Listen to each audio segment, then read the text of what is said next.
everybody. This is mic check 1 2.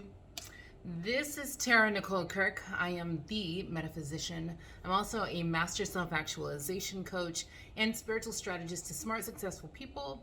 I help you be your big self and do your big dreams before you die. And I do it with the power of a methodology I created called spiritual strategy. That's what I teach in the programs and coaching practice at soultour.com. It's Transformation Tuesday. That's why we're here. And we're going to talk about the six consequences of boldness. All right. So this is it's a sort of universal cosmic equation in which 3 + 3 equals infinity. All right. So certainly in your lifetime, you have read or heard the Von Goethe quote that goes like, whatever you can, there's a whole long intro to it, and then it goes, whatever you can do or dream you can, you must begin it. Boldness has genius, power, and magic in it. Okay? This is accurate. Headline, this is accurate. Boldness has genius, power, and magic in it. So boldly making a move, taking a step in the direction of your dreams, whether it's a big dream or a small dream, is something like pressing the play button on a series of cosmic programs, all right, that play in your consciousness and that play in the world around you, and they play automatically. So that's the thing you gotta know about programs. And often when we talk about programs, we're talking about thought programs. They can be almost like trances, just thoughts that you're thinking at such a low grade so constantly for so many years that you are thinking, and that every other being and atom in this universe is thinking, that it becomes sort of this, we stop knowing that their thoughts we're thinking, and they start just becoming reality. They start becoming, Don Miguel Ruiz would call them the dream of the planet. Sometimes I call them the nightmare of the planet. But they just become how we believe the world works, which is the same thing as how the world actually works. All right, so when I talk about so that's what I mean when we talk about thought programs. When I talk about cosmic programs, I'm talking about programs where you and others and even sort of opportunities or circumstances or events are all participating unconsciously, automatically, in a way that, like, you don't have to make every step of it happen. The program, we use the word program because the events that take place become a series of almost like preset steps that play automatically. And in the case of these programs I'm talking about right now, the boldness programs, you take the first bold step to be your big self or do your big dream, and that kickstarts a sequence of opportunities and events, some initiated by you, some initiated by others, some initiated by people you may not ever even meet, who may not even know you, that multiply the impact of your personal actions and your personal efforts, sometimes by a lot, in ways that are very beneficial to you and your progress that you couldn't even have imagined if you tried. So that's what Von Goethe meant when he said, boldness has genius, magic, and power in it. He meant that when you take a bold step, you press play. All right, and the boldness kickstarts a program of genius, kickstarts a program of magic, kickstarts a program of power, whereby you and all that is begin to co-create your dreams. In your true dreams. Maybe not the dream that you thought you were dreaming. Might be something bigger and more delicious than that, more liberating than that. All right, so one bold move by you can activate the genius program within you and all around you, causing you and other people to receive the guidance of infinite intelligence, to be in the right place at the right time, doing the right thing to evoke even more genius collaboration and co-creation with each other and from each other. One bold move that you make in alignment with your own highest self and your own highest dreams can activate the power program, causing you to be able to energize the opportunities that, first of all, causing you to be able to see opportunities that have been all around you forever that you couldn't even see before until you took that first step.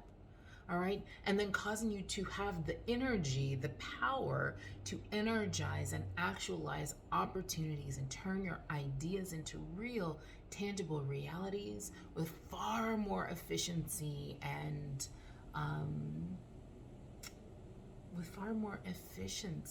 that's the right word, with far more efficiency than you were ever able to do it before. So, for example, if you're one of those who likes to just sit in a room and think a lot about what you think the right plan for your life is without doing any things, you may think it's really hard to get clear on what you want in your life. And it is, as long as all you're doing is sitting in a room thinking about it.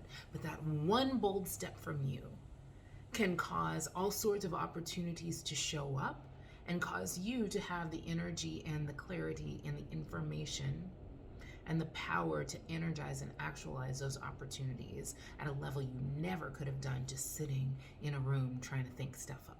All right? One bold move by you is like pressing play on the magic program. What's the magic program, right? That's a good one.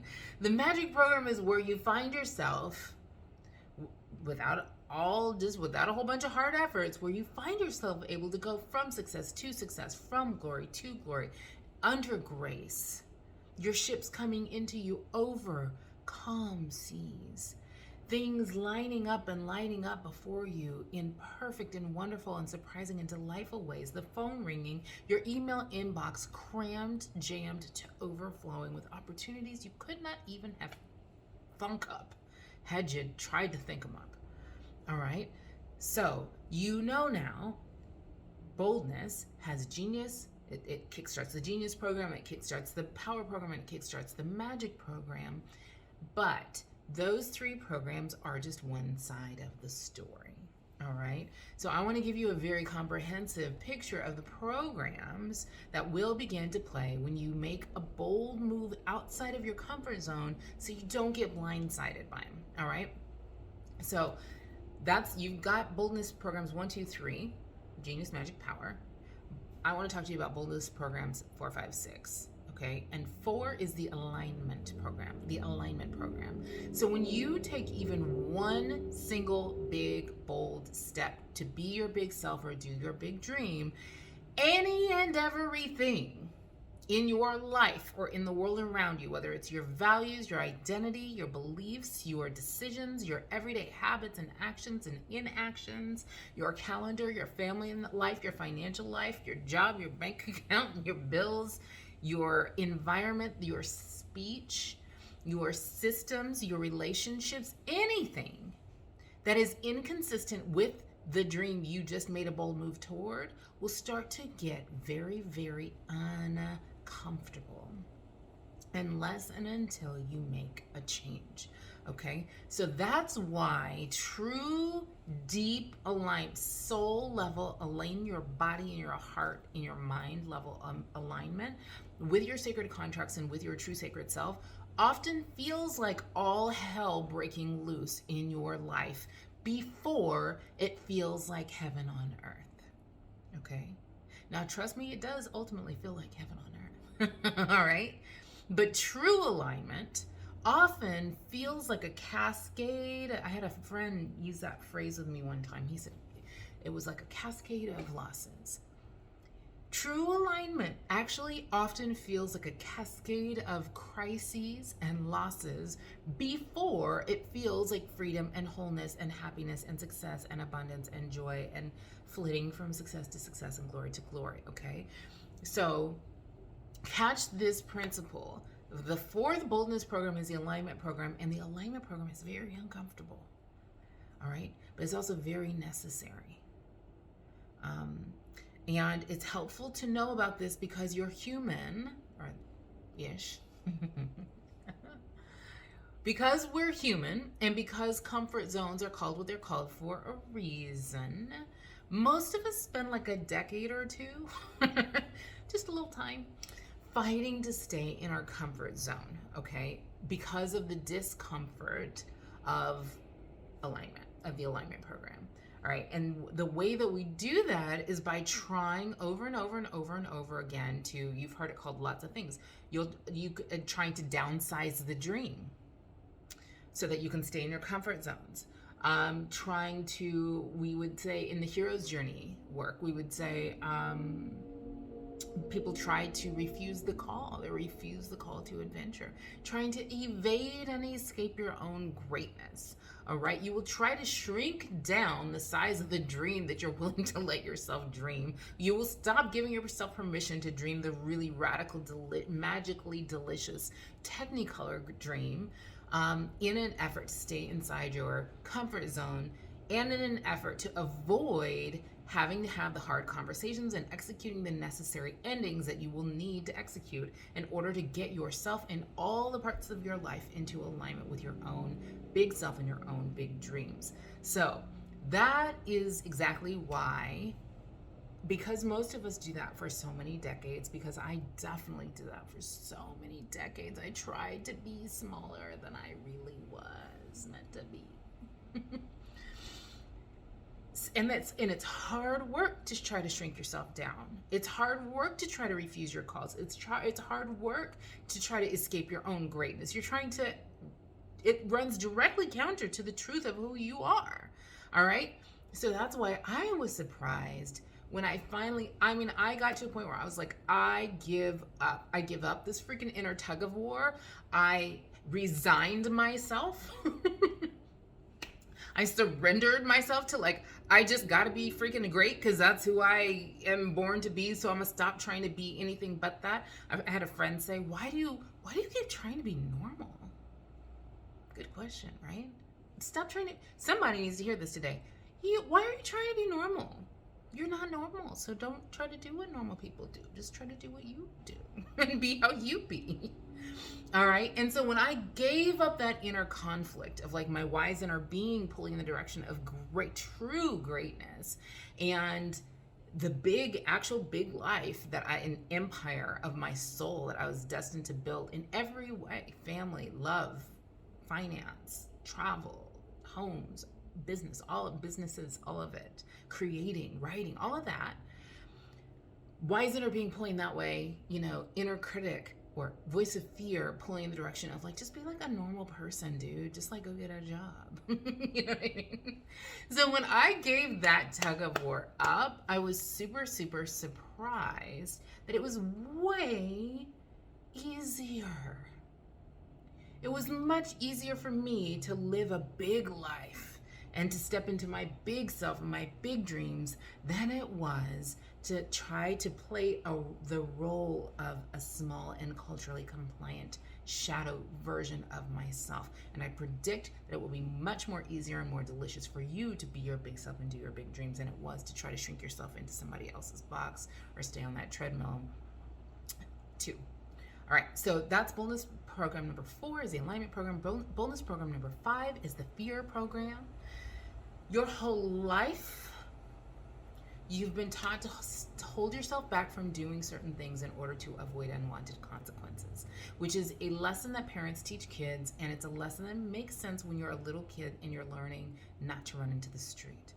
However, over a lifetime, this sort of constant reward punishment conditioning can become very warped and hardened into the program I call the fear program. And I am the capital T, capital F, capital P, the fear program. All right. And the fear program activates anytime you do anything to get off of that treadmill of checking the boxes of what culture calls success, to get out of your culturally pre-approved, preset lane. Anything that makes you feel exposed or vulnerable to unwanted consequences happening will activate the fear program. All right. So the fear program is at the root of all self-sabotage, all of it. You want to do your dream, you want to be your big self, the fear sparks, and then you hold yourself back to make the fear program stopped to make it go away. All right, that's just how the fear program works. So you have to know, if you're going to be the kind of person who fulfills themselves as they came to this planet to be fulfilled in this lifetime, you have to know that every bold move you ever make in the direction of your dream will activate the fear program, okay? Because all of the bold moves towards your dream will make you feel exposed, right? And often doing your dream will create at least a few unwanted consequences in the short and the very immediate term, okay? Because when you enlarge yourself and when you enlarge your life, you will make mistakes. You haven't been this person before. You haven't done this dream before. So you're not good at it yet. So you will make mistakes. You will feel untethered. You will feel disoriented. You might even look foolish sometimes. You might find yourself not being liked as much as you're used to being. You will definitely receive critical feedback on occasion. You might even try something and it doesn't work out. Okay, and all of these things sound obvious, but the truth is, many people / most people who grew up as gifted children, being told they were gifted children, grew up believing themselves to be smart and successful children or adults. Most people who identify as high achieving, most people are holding themselves back from doing the things they truly want to do because it sucks to be new and bad at stuff.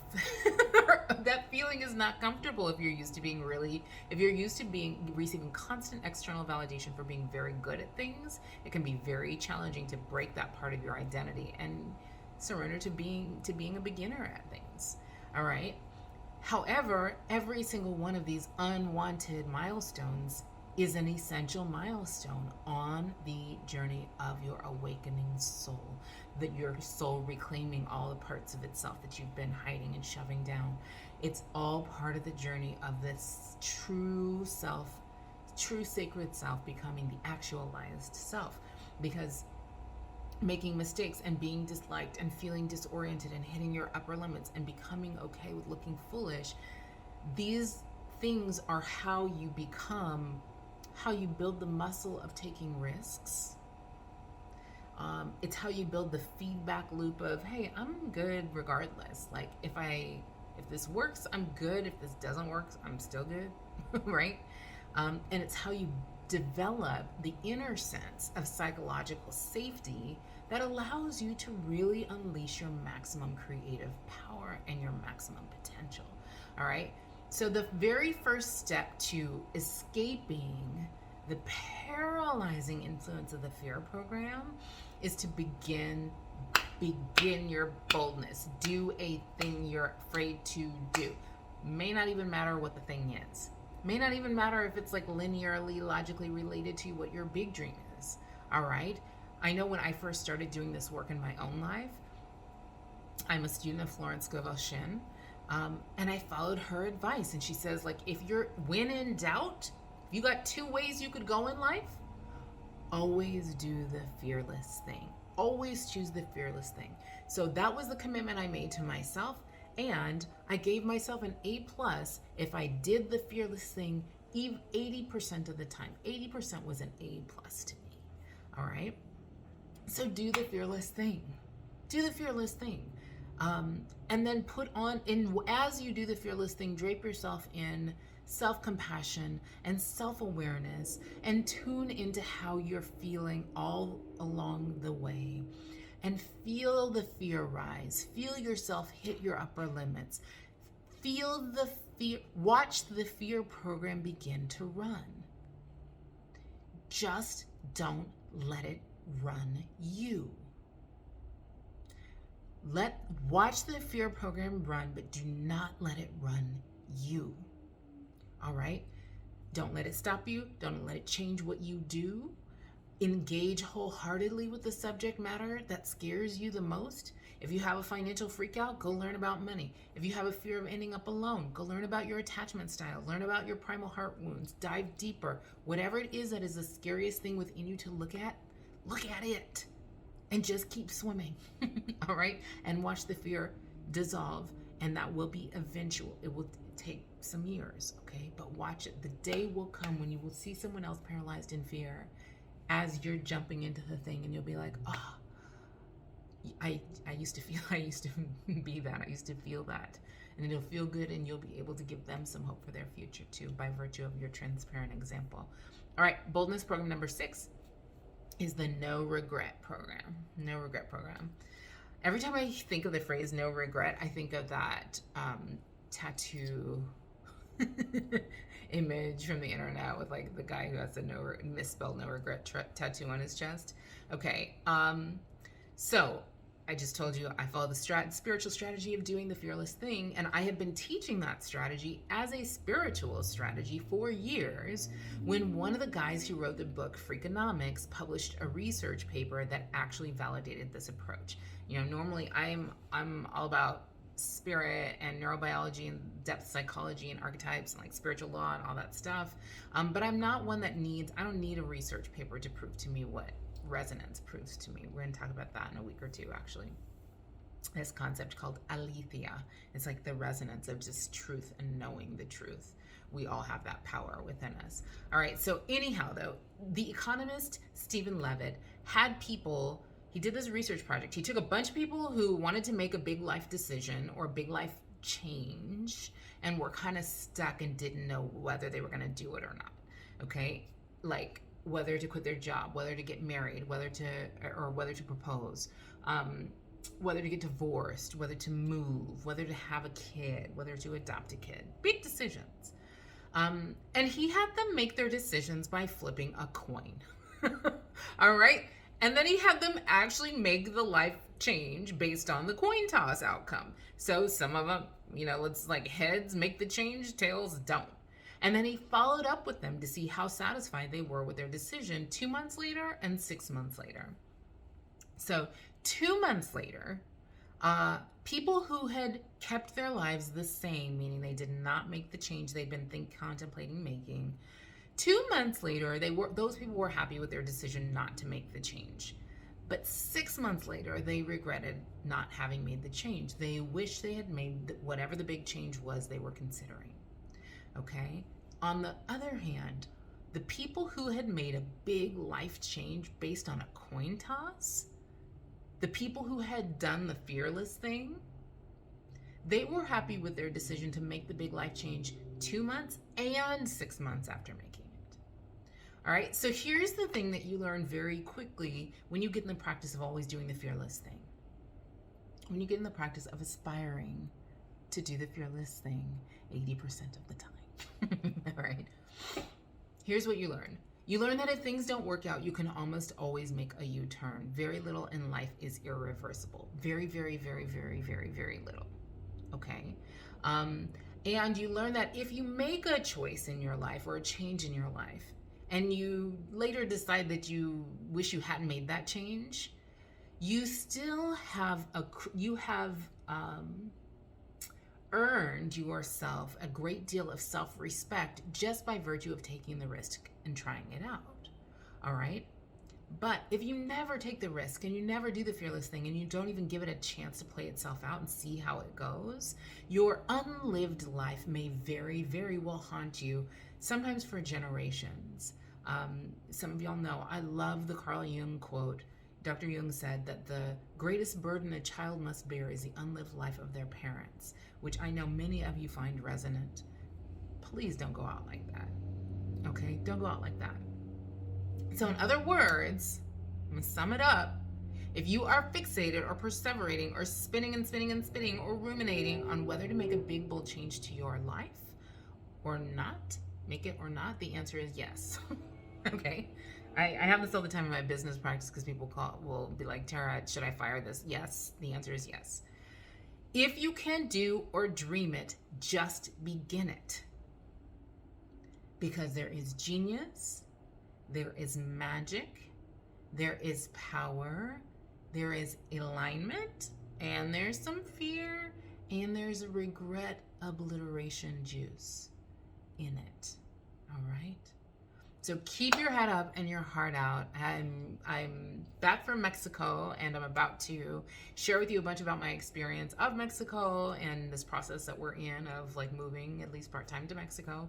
I'm going to share a lot about that with you, and I'm going to be reopening the School of Spiritual Strategy for enrollment in the coming weeks. So I'll see you soon. Keep your head up, keep your heart out. I love you, and I'll see you on the next Transformation Tuesday.